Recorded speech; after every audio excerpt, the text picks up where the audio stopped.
काफी जो है उत्पीड़न में है, काफी क्रोध में है।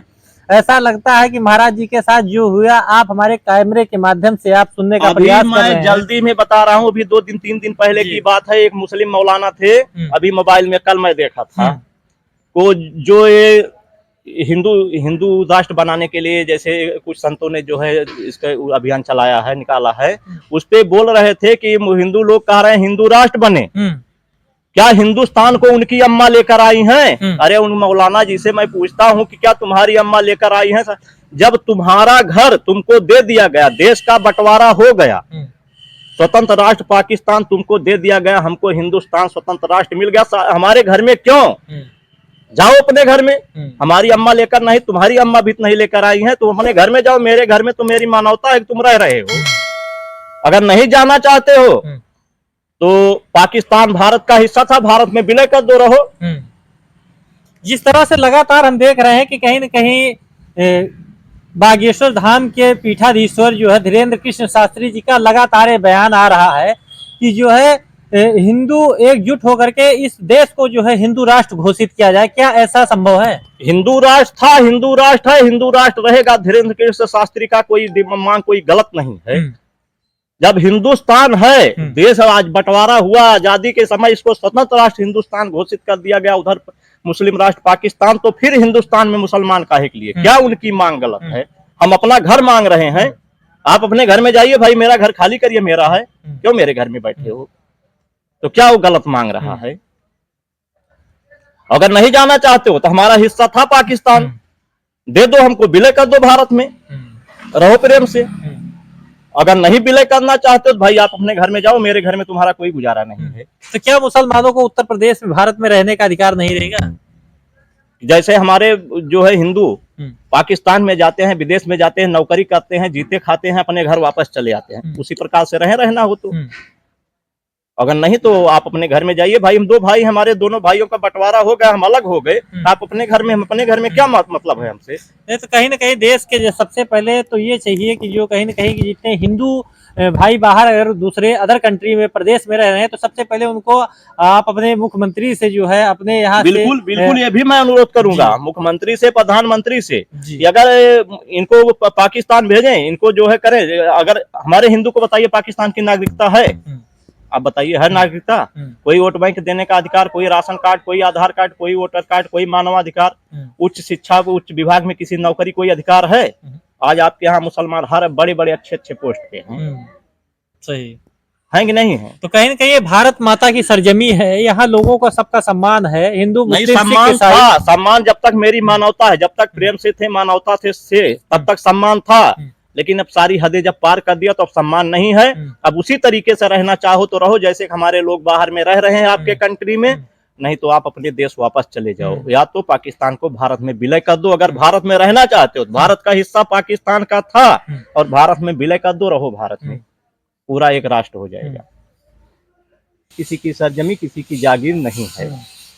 और एक चीज और वो आवाज उठा रहे थे, दूसरे दिन हमने देखा, कहा कि इस पे संविधान के ऊपर, संविधान जो कुछ भी जैसे भी है, भीमराव अम्बेडकर संविधान बनाए, लेकिन अकेले उन्होंने बनाया। संविधान सभा के काफी सदस्य थे जिन्होंने उसकी स्वीकृति दी, हस्ताक्षर किया, तब संविधान पारित हुआ है। अकेले उन्होंने संविधान नहीं बनाया था। और उन्होंने कहा कि शूद्रों को, शूद्र बहुत घृणित शब्द है। शूद्र कौन है? का हरिजन शूद्र है? नहीं, जो घृणित कर्म करता है, जो निकृष्ट कर्म करता है, वही शूद्र है। बाकी सारे हमारे भाई हैं, सब हिंदू हैं। वो कह रहे हैं कि इनको उन्होंने जीने का अधिकार दिलाया। ऐसा नहीं, कब उनको जीने का अधिकार था? नहीं। रामायण में एक चौपाई है जिसको वाल्मीकि ने लिखा था, गोस्वामी तुलसीदास ने हिंदी में अनुवाद किया है, जिसपे अभी काफी समय पहले काफी धर्माचार्यों में विवाद छिड़ा था।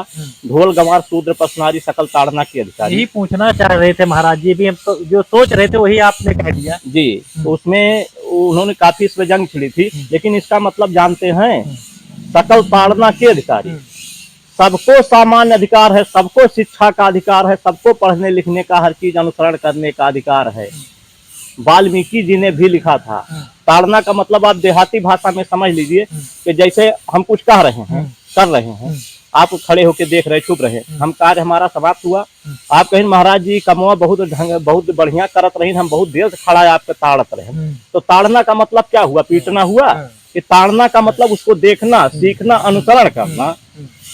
ये तो रामायण भी में लिखा है भैया सबको समान अधिकार है। कैसे इन्होंने कह दिया कि भीमराव अंबेडकर उनको अधिकार दिलाए हैं? क्या वाल्मीकि के समय में भीमराव अंबेडकर रहे अधिकार दिलाने के लिए, या प्रभु श्री राम के समय में रहे, कृष्ण के समय में रहे? तो जिस तरह महाराज जी आप कह रहे हैं कि सकल ताड़ना के अधिकारी, तो किसी कार्य को यदि हो रहा तो उसको देखा जा सकता, उसको देखने को ताड़ना कहा जा सकता है। तो यदि ढोलक बजाई जा रही तो क्या उसको जो ताड़ना ही, जब तक उसको साधोगे नहीं, जब तक ऐसे जो पिटवा डंका है तो फाट गई भैया, कोई सुर ना निकलियो में। जब तक उसको साध के सही ढंग से उंगली उस पर नहीं चलाएंगे तब तक कोई सुर उसमें से नहीं निकलेगा, ढोल फूट जाएगी। हर चीज का ताड़ना होता है, सीखना होता है।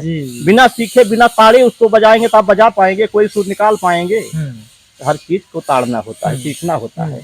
जिस तरह से लगातार मिल्कीपुर में ये दावा किया जाता कि यदि सेन परिवार जिसके साथ रहेगा उसी की विजय होगी, इस पर आता है क्या कहना है?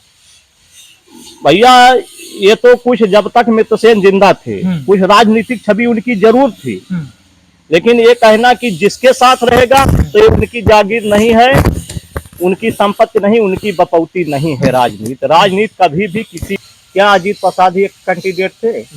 क्या और किसी एससी को और किसी परिवार को, किसी व्यक्ति को नहीं अवसर मिलना चाहिए?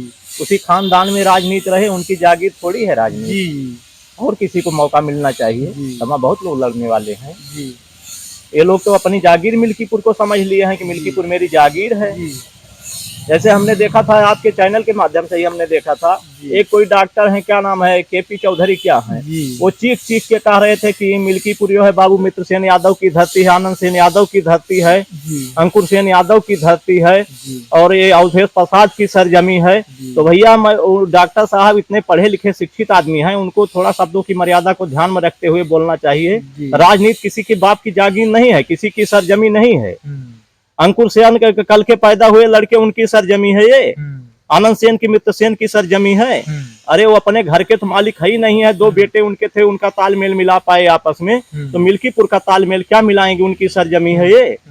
कई गांव में कितना गांव बसा दिए हैं मित्रसेन, आनंद सेन या अंकुर सेन, कितना घर बसा दिए हैं जो लोग चीख चीख के कहते हैं कि उनकी सरजमी है। हमें तो नहीं लगता है कि मिल्कीपुर उनकी सही, यहाँ तक कि भिटारी गांव जहाँ उनका जन्म स्थान है वो भी उनकी सरजमी नहीं है, वो अपने घर के मालिक हैं। घर में भी दो बेटे हैं, दोनों का तालमेल नहीं भिड़ा पाए, तो मिल्कीपुर किस कहाँ से मालिक हो गए? अवधेश प्रसाद को कह रहे हैं कि अवधेश प्रसाद की सरजमी है, ये कहना गलत है। राजनीति किसी की जागीर नहीं है, राजनीति किसी की बपौती नहीं। कब किधर घूम जाए, क्या हो जाए, कुछ कहा नहीं जा सकता। मैं सपा बसपा बीजेपी की बात नहीं कर रहा हूँ, लेकिन जहां तक कुछ चिल्ला के कह रहे हैं कि मित्रसेन की, अंकुर सेन की, आनंद सेन की सरजमी है, ये जो है उनकी धरती है, अवधेश की सरजमी है, तो ये कहना गलत है। राजनीति जिस तरह से लगातार जो है बीजेपी के भी नेताओं के ऊपर कुछ ना कुछ आरोप लगते रहते हैं, तो उनका क्या दावा रहता है कि किस तरह से जो है इस छवि को जो है बरकरार करके मिल्कीपुर का चुनाव जीता जाए? देखिए भैया, उस दिन भी मैं कहा था, आज भी कह रहा हूँ, आरोप प्रत्यारोपित करने का जमाना सदियों से रहा। एक दूसरे के ऊपर हर आदमी आरोप प्रत्यारोपित करता है और अपनी छवि को, अपने वर्चस्व को कायम रखने के लिए कुछ ना कुछ कहता है। लेकिन कुछ जो धरातल कहना अलग है, लेकिन जो धरातल पे उतरे तब तो कुछ देखा जाए। हमें तो सबसे बड़ी एक चीज, हमारे लिए कुछ करे या ना करे, यही लगता है कि जो देश के लिए, देश हित में काम हो रहा है तो हमारे लिए हो रहा है। लोग व्यक्तिगत स्वार्थ, अपना निजी स्वार्थ देखते हैं, हमें काव की, हमारी ताई काव की, इसको ना देखिए।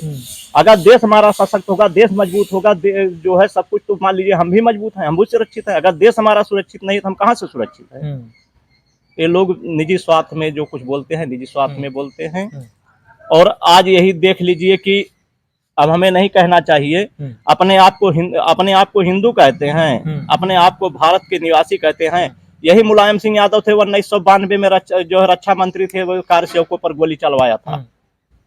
कोई सपा का आदमी इस पे आवाज उठाता है कि मुलायम सिंह यादव ने क्यों गोली चलवाया था? महाराज जी, मेरा यह कहना है कि यदि जैसे मुलायम सिंह के ऊपर कहीं न कहीं आरोप भी लगता है कि मुलायम सिंह यादव ने 1992 में कार सेवकों के ऊपर गोली चलवाई, यदि शायद जो है अगर ये मंदिर का कहीं न कहीं जो मस्जिद का वितरण होता तो क्या मंदिर वहां बनना स्वाभाविक था? क्या उसको गिरा के बनाया जाता? तो नहीं तो गोली क्यों चलवाया था, इसको बताइए। गोली क्यों चलवाया था? क्या मस्जिद को बचाने के लिए या मंदिर को बचाने के लिए? किस लिए गोली चलवाया था? धर्म के नाम पर गोली चलना, तो ये तो शायद गोली चलाई नहीं गई थी। गोली चलाई गई थी भैया, कम से कम लाखों कार्य सेवक मरे थे। अच्छा। उस समय मुलायम सिंह यादव रक्षा मंत्री थे जी। और वही मस्जिद तोड़ने के लिए जी। उसके गुंबद पे लोग जो है कार्य सेवक चढ़े थे जब जिस जी। समय गोली चली थी।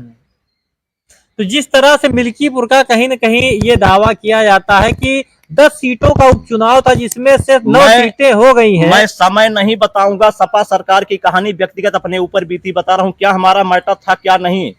उस समय में मित्र सेन यादव जिंदा थे, आनंद सेन यादव मंत्री थे। हमारा छोटा सा मैटर थाने में था। मैं थाने से लेकर डीएम आवास, थाना, चौकी, सीओ ऑफिस 1.5 साल 2 साल चक्कर हम काटे हैं, लेकिन जहां से कोई कागज आए थाने पे, आनंद सेन यादव का फोन, सर मेरा आदमी है। कारण कि जिससे मेरा मैटर था एक यादव था। जी। 3 साल में मेरी कहीं सुनवाई नहीं हुई है। आज कम से कम अभी इस सरकार में हम लोग सर उठा के जी सकते हैं, अपने आप को हम कह सकते हैं कि हम संत हैं, हम साधु हैं, हम ब्राह्मण हैं। नहीं तो हम लोगों को हमें लगता था ये भी कहना गुनाह विश्वास था कि हम संत हैं, ये भी नहीं कह सकते थे हम। तो मतलब धर्म की नगरी में कहीं न कहीं जो है समाजवादी संतों को कोई जो है सेवा तात्पर नहीं करती। अरे भैया क्या सेवा करेगी। हमने कह रहा हूँ कुछ दिन भी बताया, यही अवधेश प्रसाद मंत्री, वर्तमान समय की बात है, भी मैं अनशन पे था, आए थे रोड पे खड़े होके हमको आदेश दे रहे थे महाराज जी इधर आइए। मैं अनशन पे बैठा था, उनको जो उठ के मंदिर उतर के मंदिर पे आना था, सर झुकाना था, हमारी जो कुछ भी पूछना था उनको पूछना था। उनको आदेश देने का अधिकार हमें बोला, संत को, एक संत को आदेश देने का अधिकार उनको कौन दे दिया? अरे जनप्रतिनिधि है, उनको जनता ने चुना है, को खुद राजा बन गए हैं, खुद सांसद बन गए हैं अधिकार देने के लिए। नहीं तो एक सांसद जो है कहीं मंदिर पे थोड़ी उतर के जाएगा। नहीं तो क्या एक संत उनके पास जाएगा? वो संत उनका गुलाम है। प्रधानमंत्री से बड़े हो गए, जहां जाते हैं साधु संतों के पास नतमस्तक होते हैं, मंदिर में माथा टेकते हैं, उसके बाद जो है आगे का कार्यक्रम करते हैं। इतने बड़े सांसद थोड़ी हो गए, उनको हम लोगों ने सांसद बनाया, को खुद बन गए हैं। इतना तो सम्मान होना चाहिए। जब इतना सम्मान नहीं है उनके अंदर, तो कब विधायक अगला क्या करेंगे, आगे क्या करेंगे? हमें तो नहीं लगता है सपा वालों में और मुसलमानों में कोई अंतर है। हमें नहीं लगता विशेष ज्यादा अंतर है। समाजवादी को लेकर के कहीं न कहीं महाराज जी का भाई ऐसा क्यों? मेरा हिंदुस्तान है तो मैं मांग कर रहा हूँ, हमारा हिंदुस्तान है, हिंदू राष्ट्र बने। ये 24 बच्चे पैदा करते हैं मुसलमान, उसके बाद अल्पसंख्यक कहे जाते हैं। आज बताइए, जब देश आजाद हुआ 9% 10% इनकी आबादी थी, आज 25% 26%, कितनी आबादी हो गई है मुसलमानों की? 24 बच्चे पैदा करते हैं, उसके बाद अल्पसंख्यक कहे जाते हैं। ये कहीं न कहीं हमारे साथ महाराज जी जुड़े थे इस जो है श्रवण स्थली के पीठाधीश्वर धीरेन्द्र कृष्णा। जहां तक मेरे से हो सकेगा, अभी तो वो लोग अभियान चला रहे हैं, कुछ समय का थोड़ा इंतजार है। नहीं तो इसके लिए मैं भी उस दिन भी आपसे कहा था, अयोध्या से मांस मदिरा की दुकान को बाहर करने के लिए और हिंदू राष्ट्र को बनाने के लिए मैं भी जहां तक हमसे हो सकेगा देशव्यापी अभियान मैं भी चलाऊंगा। जी। चलिए, महाराज जी की ये सारे विचारों को सुन करके कैसा लगा, आप कमेंट के माध्यम से अपनी राय दें। नमस्कार, आप देख रहे हैं अवधी क्रिएटर, आपका बहुत बहुत स्वागत।